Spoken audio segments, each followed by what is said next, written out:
ನಮಸ್ಕಾರ ಸ್ನೇಹಿತರೆ. ಶಿವರಾತ್ರಿಯ ಅಪರೂಪದ ಕತೆ. ಶಿವರಾತ್ರಿ ಹಬ್ಬದ ಬಗ್ಗೆ ಅನೇಕ ಕಥೆಗಳು ಪ್ರಸಿದ್ಧವಾಗಿವೆ. ಆದರೆ ಶಿವರಾತ್ರಿಯ ರಾತ್ರಿ ಮಹತ್ವವನ್ನು ವಿವರಿಸುವ ಅಪರೂಪದ ಕಥೆಯೂ ಇದೆ.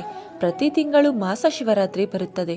ಅದೇ ರೀತಿ ಪ್ರತಿ ವರ್ಷ ಮಾಘ ಮಾಸದಲ್ಲಿ ಬರುವ ಮಹಾಶಿವರಾತ್ರಿಯಂದು ಯಾಮ ಪೂಜೆ ಹಾಗೂ ಜಾಗರಣೆ ಮಾಡುವ ಸಂಪ್ರದಾಯಕ್ಕೆ ವಿಶೇಷವಾದ ಹಿನ್ನೆಲೆ ಇದೆ.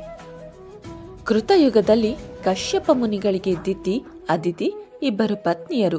ಇವರು ಗರ್ಭಿಣಿಯರಾಗಿ ದಿತಿ ದೇವಪುತ್ರರಿಗೆ, ಅದಿತಿಯು ರಾಕ್ಷಸರಿಗೆ ಜನ್ಮ ನೀಡಿದರು.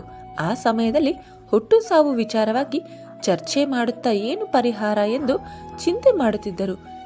ಈ ವಿಷಯ ಶ್ರೀಮನ್ನಾರಾಯಣನಿಗೆ ತಿಳಿಯಿತು. ಮಹಾವಿಷ್ಣು ದಿತಿಯ ದೇವಪುತ್ರರನ್ನ, ಅದಿತಿಯ ರಾಕ್ಷಸ ಪುತ್ರರನ್ನ ಕರೆಸಿದರು. ಇದಕ್ಕೆ ಪರಿಹಾರವಾಗಿ ಹೇಳಿದರು. ಭೂಮಿಯಲ್ಲಿರುವ ಅತಿ ಎತ್ತರವಾದ ಮಂದರ ಪರ್ವತವನ್ನ ಕಿತ್ತು 7 ಸಮುದ್ರಗಳಾಚೆ ಕೆಂಪು ಕಡಲಲ್ಲಿ ಮುಳುಗಿಸಿ ಕಡೆದರೆ ಅಮೃತ ಸಿಗುತ್ತದೆ. ಅಂತ ಅಮೃತ ಕುಡಿದರೆ ಹುಟ್ಟು ಸಾವುಗಳ ಸಮಸ್ಯೆಗಳಿಲ್ಲದೆ ನೆಮ್ಮದಿಯಿಂದ ಬಾಳಬಹುದು ಎಂದು ಸಲಹೆ ಕೊಟ್ಟನು.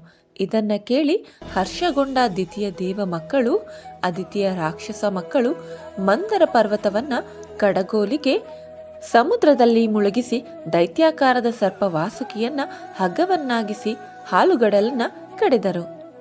ಸಮುದ್ರ ಕಡೆದಾಗ ಮೊದಲು ಬಂದಿದ್ದು ಹಾಲಾಹಲ ವಿಷ.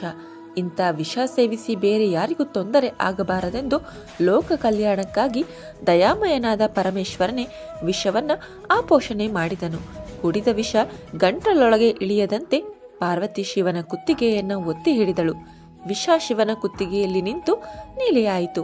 ಶಿವನು ನೀಲಕಂಠನಾದನು. ನಂಜಿನಂತ ವಿಷ ಸೇವಿಸಿದ್ರಿಂದ ನಂಜುಂಡೇಶ್ವರನಾದನು. ಹಾಲಾಹಲವನ್ನ ಶ್ರೀ ಎಂದು ಕರೆಯುತ್ತಾರೆ, ಆದ್ದರಿಂದ ಶ್ರೀಕಂಠನಾದನು.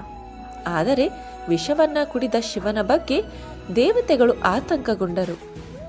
ಪಾರ್ವತಿ ಗಂಟಲನ್ನ ಒತ್ತಿ ಹಿಡಿದಿದ್ದರೂ ಒಂದು ಹನಿ ವಿಷ ಶಿವನ ಹೊಟ್ಟೆ ಸೇರಿರಬಹುದು. ಇದರಿಂದ ಶಿವನ ಜೀವಕ್ಕೆ ಅಪಾಯವಿದೆ. ಆಗ ದೇವತೆಗಳಿನ್ನೂ ಅಮೃತ ಕುಡಿದಿರಲಿಲ್ಲ. ದೇವತೆಗಳಿನ್ನೂ ಅಮರರಾಗಿರಲಿಲ್ಲ.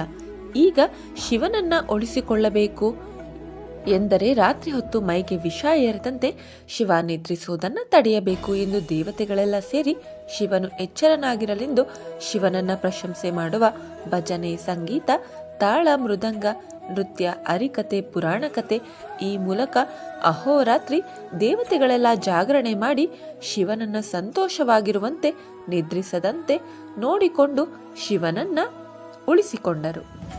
ಈ ಕಾರಣದಿಂದ ಶಿವರಾತ್ರಿ ಹಬ್ಬದ ಹಿನ್ನೆಲೆಯಲ್ಲಿ ರಾತ್ರಿ ಜಾಗರಣೆ ಮಾಡಿ ಆ ಸಮಯದಲ್ಲಿ ಭಜನೆ, ಸ್ತೋತ್ರ ಪಠಣ, ಪುರಾಣ ಕತೆ, ಪ್ರವಚನ ರೂಢಿಗೆ ಬಂದಿತು. ಒಂದೊಂದು ಯಾಮಕ್ಕೂ ಶಿವನಿಗೆ ತಣ್ಣನೆ ಹಾಲು, ನೀರಿನ ಅಭಿಷೇಕ, ಕಬ್ಬಿನ ಹಾಲು, ಎಳನೀರು, ರುದ್ರಾಭಿಷೇಕ ಮಾಡುತ್ತಾರೆ. ನಾನಾ ತರದ ಪುಷ್ಪಗಳಿಂದ ಅರ್ಚನೆ ಮಾಡುತ್ತಾರೆ. ಪುರೋಹಿತರು ಹಾಗೂ ಬ್ರಾಹ್ಮಣರು ಸೇರಿ ಶ್ರೀ ಸೂಕ್ತ, ಪುರುಷ ಸೂಕ್ತ, ರುದ್ರ, ಚಮಕ, ರುದ್ರ ತ್ರಿಶತಿ ಮಂತ್ರಗಳು ಘಂಟಾಘೋಷವಾಗಿ ಹೇಳುತ್ತಾರೆ. ವ್ಯಾಪ್ತಿ ಪ್ರದೇಶದಲ್ಲಿ ಇದರ ತರಂಗಗಳು ವ್ಯಾಪಿಸುತ್ತದೆ. ಶಿವರಾತ್ರಿ ಜಾಗರಣೆ ಮಾಡಲು ಇದು ಒಂದು ಕಾರಣವಾಗಿದೆ. ಹಾಗೆ ವೈದ್ಯಕೀಯದಲ್ಲಿ ಹಾವು ಕಚ್ಚಿದ ವ್ಯಕ್ತಿ ನಿದ್ರೆ ಮಾಡದಂತೆ ನೋಡಿಕೊಳ್ಳಿ ಎಂದು ಕೂಡ ಹೇಳುತ್ತಾರೆ.